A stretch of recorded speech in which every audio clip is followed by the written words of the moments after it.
구독과 좋아요, 알림 설정 부탁드립니다. 저는 49, 이름은 지수예요. 여느 집처럼 아들 하나, 딸 하나 키우며 남편 준호랑 조용히 살고 있었죠. 살림은 소소하지만 빚도 없고 무엇보다 웃음이 끊이지 않는 집이었어요. 아이들도 말 잘 듣고 남편은 성실하고 따뜻했죠. 그게 끝까지 오래가면 얼마나 좋았을까요? 그 평온함이 깨진 건 시아버님이 돌아가신 뒤였어요. 남편은 외아들이고 시누이 그러니까 남편의 여동생 진이는 오랫동안 엄마 치마폭에 묻혀 살았죠. 시어머니 말자 어른은 장사를 오래 하셔서 입담이 세고 다부진 분이에요. 속으로는 약한 분이지만 겉으로는 늘 나는 아무에게도 지지 않는다 하시는 그런 분. 장례를 치르고 49제도 지나가기 전에 어머님이 저희 집으로 들어오겠다고 선언하셨어요. 혼자 살다 넘어진다. 집도 멀고 너희가 효도할 나이다.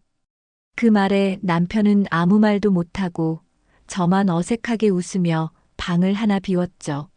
문제는 그 다음부터였어요. 어머님이 들어오시자 집안의 공기가 바뀌었어요. 문 열리는 소리, 냄비 뚜껑 닫히는 소리, 심지어 제가 숨 쉬는 소리까지 모두 감시받는 느낌이었죠. 첫날 아침 어머님은 냉장고 문을 열자마자 한숨을 쉬셨어요. 반찬이 이게 다냐? 어른 모시는 집이면 김치만 3가지는 있어야지. 어머님, 요즘은 간단하게 먹어요. 나물 위주로 차리고요. 요즘 핑계는 참 좋다. 애들은 고기 먹어야 크는 거다. 이따가 장 보러 가자. 그날 이후 저는 일하던 시간 쪼개서 장을 보고 반찬을 하고 또 하고 그런데 이상해요. 제가 무엇을 만들어도 어머님은 젓가락을 2번만 움직이시고 내려놓는 거예요. 짠데? 아휴, 입이 텁텁해진다. 준호야, 너는 회사에서 뭐 먹고 다니냐? 남편은 눈치를 보며 웃었고 아이들은 밥숟가락을 멈췄죠. 그때부터 제 마음 한구석에서도 뭔가 멈추기 시작했어요.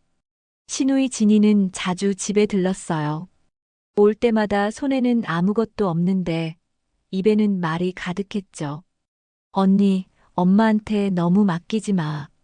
우리 엄마 저렇게 보이지만 지병도 있고 밤에 다리도 저리고 언니가 좀 더 챙겨. 나는 요새 사정이 좀 그래서 경제적으로 도울 형편이 안 돼. 사정이라는 단어에 저는 멈칫했죠. 그 사정이라는 게 정확히 뭔지 아무도 말해주지 않았거든요. 진이는 늘 엄마랑 방에 들어가서 한참 얘기를 나누고 나왔고 나올 때면 어머님 눈가는 붉어져 있었어요. 그날 밤 안방에서 어머님과 남편 목소리가 들렸죠. 준호야, 내가 장남이니 진명에 좀 바꾸자. 아버지 돌아가시고 나니 내 마음이 불안하다. 집이 내 이름이어도 엄마가 믿는 건 너뿐이다. 내 누나는 사정이 있으니 전세 구해줘야 하고 일단 전세 보증금부터 빼자. 저는 그 얘기를 듣고 심장이 쿵 내려앉았어요. 전세 보증금은 우리 노후 자금의 반이자 아이들 교육비의 기둥이었거든요. 남편이 잠시 침묵하다 조심스럽게 말을 이었어요. 엄마, 우리가 지금 월세로 돌 수는 없잖아요. 애들 학교도 있고 진이 전세는 진이가 알아서 해야지. 그래. 그럼 내가 효도가 없단 말이냐? 나는 너 키우느라 손가락이 휘었다. 문 밖에서 그 말을 듣고 저는 처음으로 우리 집이 너무 낯설게 느껴졌어요. 그 후로도 어머님의 공격은 날카롭고도 정교했어요. 빨래 개는 법이 틀렸다고, 저녁국에 깊이가 없다고, 아이들을 너무 부드럽게 키운다고 지수야, 이리 와봐 하고. 부르는 목소리에는 늘 시험지가 따라붙었죠. 특히 아들 민수가 시험을 좀 못 본 날에는 이런 말까지 하셨어요. 얘는 어릴 때부터 할머니 밑에서 컸어야 했어. 너는 너무 물러. 그 말에 민수 얼굴이 굳는 게 보였어요. 저는 웃으며 넘기려 했지만 어느 날 주방에서 혼잣말처럼 툭 튀어나왔죠. 그래도 제가 키웠습니다, 어머니. 그리고 잘 크고 있어요. 그 순간 어머님이 젓가락을 내려놓고 저를 위아래로 훑어보시더니 씁쓸하게 웃으셨어요.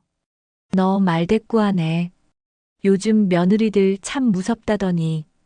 그 말이 가시처럼 박혔어요. 저는 그날 밤 아무도 없는 거실에서 라면을 끓여 먹었어요. 소리가 나지 않도록 아주 천천히. 그 조용한 바스락거림이 제 마음에 고장난 스위치같이 느껴졌죠. 사달이 난 건 어머님의 보석함 때문이었어요. 결혼할 때 받으셨다는 금목걸이, 팔찌, 옥반지까지 어느 날 갑자기 보석함이 사라졌죠. 집안을 뒤집어도 안 나왔어요. 어머님은 제 눈앞에서 난리를 치셨어요. 집안에 도둑이 들었어. 내가 열쇠를 쥐고 있지 않냐? 어머님, 저 그런 일 안 해요. 그럼 누가? 애들이냐? 준호가? 아휴, 내 팔자야. 며느리 들여서 이런 수모까지. 그때 시누이 진이가 들어왔어요. 얼굴이 창백했죠. 어머님이 보자마자 소리를 질렀어요. 내가 가져갔냐? 너 전세 보증금이 필요하다더니. 진이는 부들부들 떨다가 울음을 터뜨렸어요. 엄마, 나 그런 짓 안 했어 하지만 내가 빌려달라고 했을 때 언니가 안 된다고 했잖아. 순간 방 안의 공기가 얼었습니다. 진이 눈이 제게 향했거든요. 어머님은 그 눈빛을 그대로 따라왔어요. 그래, 내가 진이를 안 도왔어? 내가 우리 집 돈줄을 막았구나. 저는 멍하니 서서 숨을 들이마셨다 내쉬었어요. 억울했죠. 전세 보증금을 빼주자는 말에 제가 끝까지 반대한 건 사실이라고 해도 그것이 왜 도둑으로 이어지나요? 그날 밤 저는 잠을 한숨도 못 잤어요. 억울함과 분노 사이에서 가스불처럼 끓어오르는 무엇을 꾹 눌러 담으며 조용히 거실, 창문을 열고 새벽 공기를 마셨죠. 도시의 불빛이 하얗게 깨져 보였어요. 다음 날 저는 움직이기 시작했어요. 그냥 맞고만 있을 수는 없었거든요. 가까이 지내는 동네 변호사 언니에게 전화를 했죠. 언니는 제 이야기를 조용히 듣더니 한마디 했어요. 지수야, 일단 기록을 남겨. 사실관계가 꼭 필요해. 내가 억울하면 억울할수록 똑똑해져야 해. 그날부터 저는 작은 노트를 들고 다녔어요. 어머님이 하시는 말, 주고받았던 카톡, 전세 보증금 이야기가 나온 날짜, 그리고 진이가 집에 드나든 시간까지. 평생 처음으로 내 삶을 증거로 묻기 시작했죠. 무심코 지나가던 장면들을 설명 가능한 문장으로 바꾸자 이상하게 마음이 조금 가라앉았어요. 그리고 며칠 뒤 뜻밖의 단서가 나타났어요. 동네 금은방 사장님이 마트에서 저를 보고 조심스럽게 말을 걸었거든요. 며느리 양반, 지난주에 어머님이랑 닮은 분이 금목걸이 하나 감정 보러 왔었는데 아니면 말고. 저는 심장이 도둑처럼 쿵 내려앉았어요.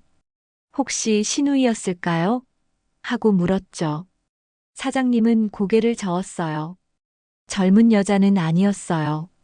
얼굴에 점이 하나 여기 눈 밑에 점. 그건 어머님의 특징이었죠. 저는 고맙다고 인사하고 그날 바로 집에 돌아와 보석함 이야기를 다시 꺼냈어요. 어머님, 금은방에 다녀오셨습니까? 어머님은 눈을 크게 뜨셨어요.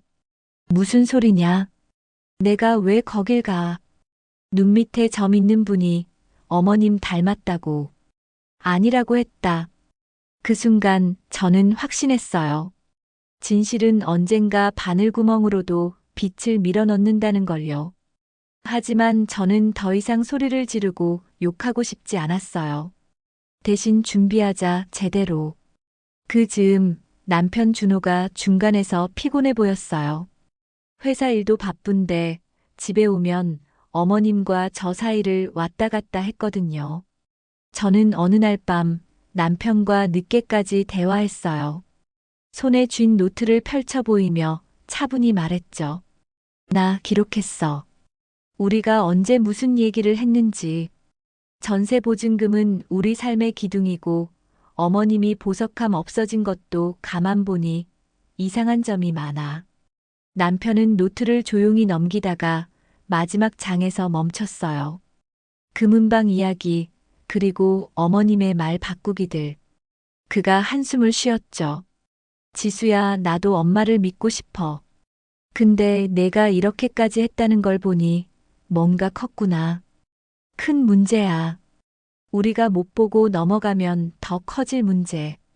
그는 고개를 끄덕였어요. 그날 우리는 함께 계획을 세웠어요. 가족 회의를 하자. 어머님, 진이, 그리고 우리 넷이 모여서 사실관계를 확인하자. 가능하면 제3자 사회복지사나 법률 전문가가 있는 자리에서 감정 싸움이 아니라 제도와 사실의 언어로. 가족회의는 주민센터의 작은 상담실에서 열렸어요. 사회복지사 선생님은 진중한 눈빛으로 우리를 맞아주셨죠. 둥근 탁자에 우리 넷이 둘러앉고 선생님이 가운데 앉았어요. 오늘은 서로의 얘기를 듣는 자리입니다. 큰 소리 없이 차례대로 말씀하세요. 제가 먼저 입을 열었어요. 호흡을 가다듬고 준비해온 자료를 꺼냈죠. 어머님이 저희 집으로 들어오신 이후 가사와 육아, 식비, 생활비는 모두 저희 부부가 책임졌습니다. 어머님께 드리는 용돈도 늘려드렸고요. 그런데 전세 보증금을 빼서 시누이 전세를 돕자는 말씀이 반복됐습니다. 그건 저희 형편상 어렵습니다. 어머님이 벌떡 일어나려다가 사회복지사가 손을 펼치며 조용히 말렸어요. 저는 계속했죠. 그리고 보석함 사건. 저는 억울합니다. 누군가를 의심하기 싫었어요. 하지만 금은방 사장님 말씀으로 보아 어머님께서 다녀오신 것 같습니다. 사실이라면 왜 며느리를 의심하셨는지 그걸 묻고 싶었습니다. 방 안이 정적에 잠겼어요. 어머님 입술이 파르르 떨렸죠. 진이가 그때서야 고개를 푹 숙였고 아주 작은 목소리로 말했어요. 언니, 미안해. 엄마가 사실 목걸이 감정 받으러 간 건 맞아. 근데 팔지는 않았어. 값이 생각보다 안 나와서. 그날 집에 와서 보석함 넣어둔다고 그러다 어디에 둔 건지 엄마가 까먹었나 봐. 저는 깜짝 놀랐죠. 어머님이 손을 떨며 가방을 뒤적이더니 정말로 낡은 스카프에 쌓인 목걸이를 꺼내셨어요. 모두의 시선이 그 스카프에 꽂혔죠. 어머님 눈에서 눈물이 뚝 떨어졌어요. 내가 그랬나 보다. 그런데 너를 의심한 건 내가 내 말을 자꾸 거부해서 마음이 미웠다. 내가 늙어가니 자꾸 내 존재를 확인하고 싶은데 너는 늘 요즘은이라 하니 나는 사라지는 것 같았다. 그 순간 제 속에서 무너져 내렸던 무엇이 울컥하며 올라왔어요. 분노도 슬픔도 체념도 아닌 오래 눌러놓았던 연민 같은 감정이었죠. 하지만 그 연민이 모든 문제를 해결해 주는 건 아니었어요. 저는 조심스레 그러나 분명한 목소리로 말했어요. 어머님, 억울함을 풀어주셔서 감사합니다. 그런데 저도 말씀드릴 게 있어요. 저는 어머님을 모시는 걸 거부한 적이 없습니다. 다만 우리 가족의 경계를 지키고 싶었습니다. 전세 보증금은 저희의 삶입니다. 진희 씨 전세 문제는 진희 씨의 삶이죠. 사회복지사가 고개를 끄덕였어요. 그리고 어머님을 바라보며 부드럽게 물었죠. 말자 어르신, 혹시 장기요양 등급 신청은 해보셨어요? 무릎 통증, 수면 문제, 우울감 말씀하셨죠. 제도가 있습니다. 아드님, 며느님이 전부 떠안을 일이 아닙니다. 어머님이 놀란 눈으로 선생님을 보셨어요. 저는 그때 처음 봤어요. 어머님 눈빛에 들어온 무서움과 안도의 중간 같은 그 감정. 내가 기댈 제도가 있다는 사실이 어머님을 조금 내려놓게 했던 걸까요? 회의는 조용히 끝났어요. 합의한 내용은 이랬죠. 첫째, 어머님은 저희 집에서 나가 근처 공공실버주택으로 이주한다. 둘째, 장기요양 등급을 신청하고 주 3회 방문 요양을 받는다. 셋째, 용돈은 저희가 무리 없는 범위에서 드리고 의료비는 국가 지원과 자녀들이 73 비율로 분담한다. 7은 장남 3은 딸. 넷째, 전세 보증금은 손대지 않는다. 다섯째, 서로 비난하지 않는다. 특히 가족 카톡방에선 뒷말 금지. 집으로 돌아오는 길에 남편이 제 손을 꼭 잡았어요. 지수야, 고맙다. 내가 아니었으면 난 아직도 엄마 말에 끌려갔을 것 같아. 저는 웃었어요. 우리 둘 다 잘했어. 억울한 건 억울하다고, 어려운 건 어렵다고 말하는 게 사실 제일 어렵더라. 그날 밤 거실은 오랜만에 고요했어요. 사람은 같은 공간에서만 사는 게 아니라 같은 약속 속에서도 산다는 걸 그제야 깨달았어요. 하지만 이야기는 여기서 끝나지 않았어요. 진짜 사이다는 아직 남아 있었거든요. 어머님 이주를 준비하던 주말, 시누이 진이가 갑자기 들이닥쳤어요. 손에 서류 봉투를 들고 있었죠. 얼굴은 울다 부은 듯했고 입술은 바스락거리는 종이처럼 떨렸어요. 언니, 나 미안한데 이거 좀 도와줄 수 있어? 봉투 안에는 카드 대금 고지서, 연체 통지서, 그리고 대부업체 독촉장이 섞여 있었어요. 금액은 생각보다 훨씬 컸죠. 눈앞이 아찔했어요. 그동안 사정이 있다던 말의 정체가 이거였나 봐요. 저는 차분하게 물었어요. 진희 씨, 엄마 돈 손댔어요? 진희는 고개를 저었다가 결국 울음을 터뜨리며 고백했어요. 내 명의로 안 나와서 엄마 카드로 몇 번 긁었어. 학원비도 있고 이 사람 저 사람 빌리다 보니 나도 정신이 없었어. 언니, 한 번만 마지막으로 도와주면 내가 진짜 정신 차릴게. 그 순간 어머님이 문 밖에서 그 얘기를 듣고 들어오셨어요. 눈빛이 돌처럼 굳어 있었죠. 너 내 이름으로 대부를? 내가? 너 어떻게 그럴 수가 있어? 진이는 엄마 앞에서 무릎을 꿇었어요.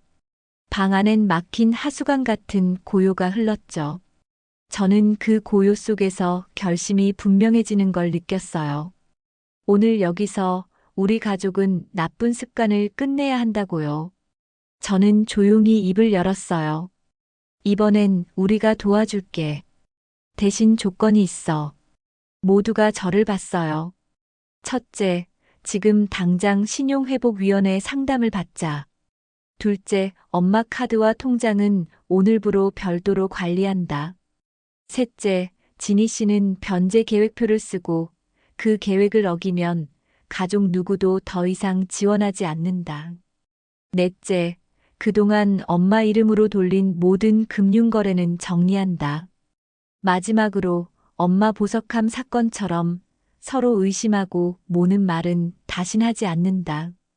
대신 모든 건 기록과 증빙으로. 남편이 제 손을 다시 한번 꼭 잡았어요. 어머님도 고개를 천천히 끄덕였죠. 그리고 뜻밖에도 그 순간 어머님이 제게 다가와 두 손을 꼭 잡고 말했어요. 지수야, 미안하다. 내가 너를 모질게 했다. 너도 내 딸이구나.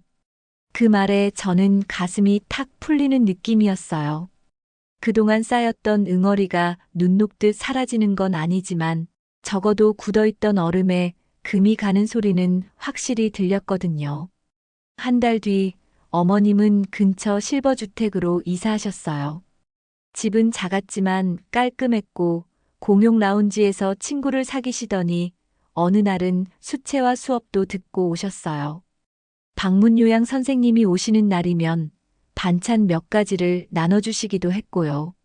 저는 일주일에 2번 들렀어요.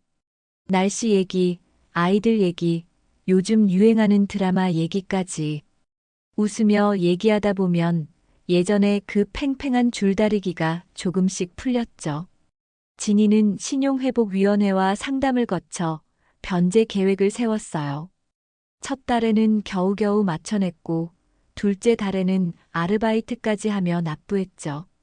어느 날 진이에게 카톡이 왔어요. 언니, 나 이번 달도 냈어. 인증샷 보낼게.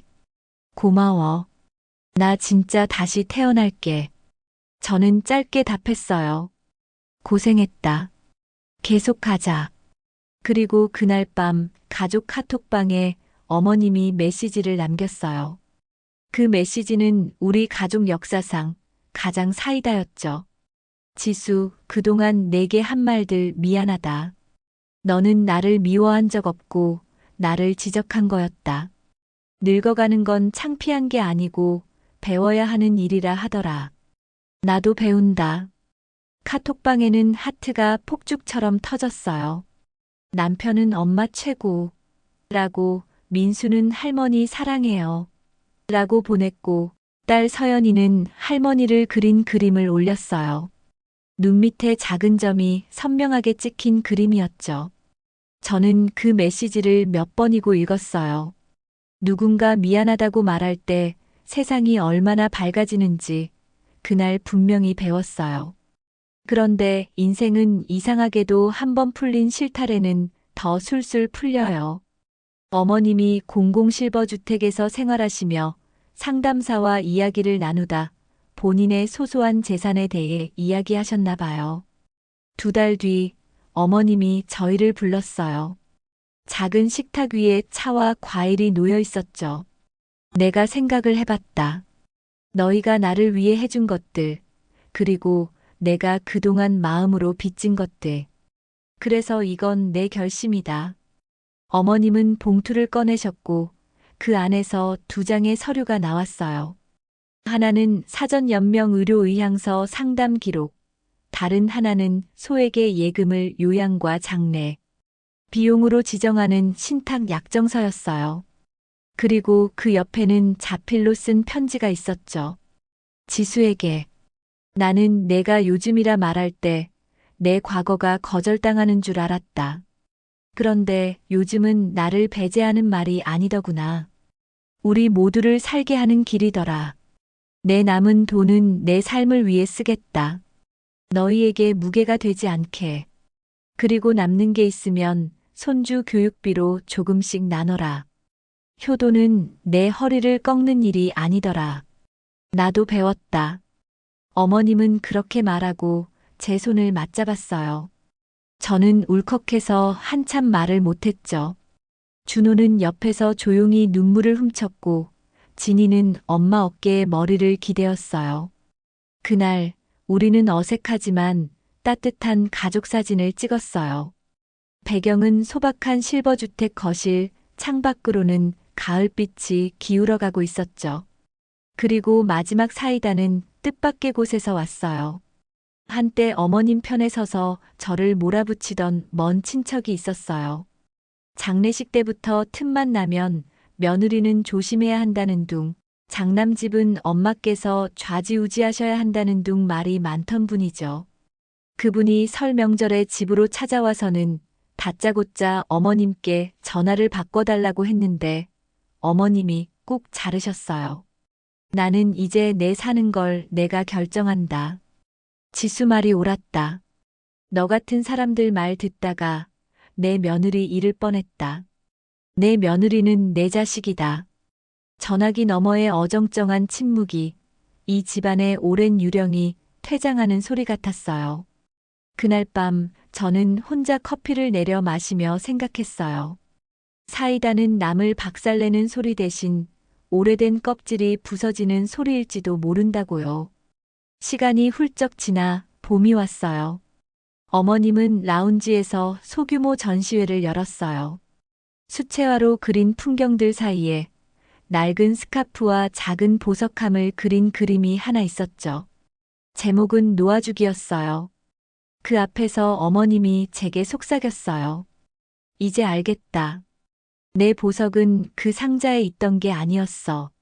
나를 붙잡던 두려움을 내려놓는 게 내 보석이더라. 저는 웃으며 대답했죠. 어머님, 우리도 배웠어요.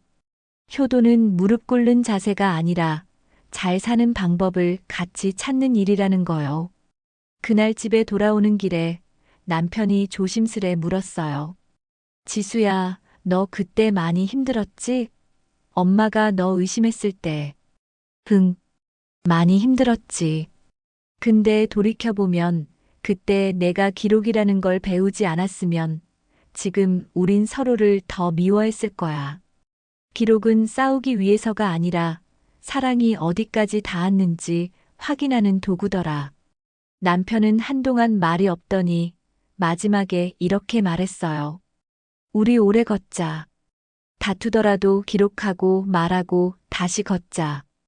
봄바람이 가볍게 불었어요. 길가의 벚꽃은 눈처럼 흩날렸고 그 사이로 우리 세단이 넷.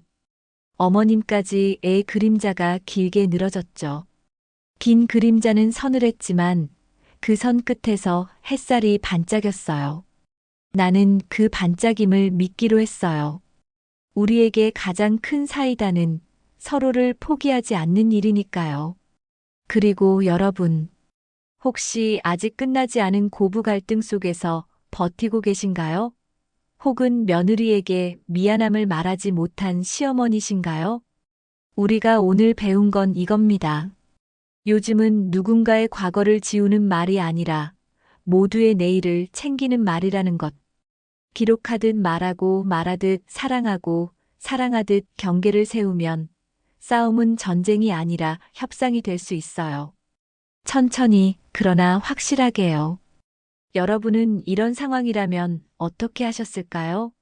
전세보증금처럼 집안의 기둥을 지켜야 할 때, 그리고 억울함을 증명해야 할 때 어떻게 말하고 어떤 선을 그으셨을지 궁금합니다. 댓글로 여러분의 지혜를 들려주세요.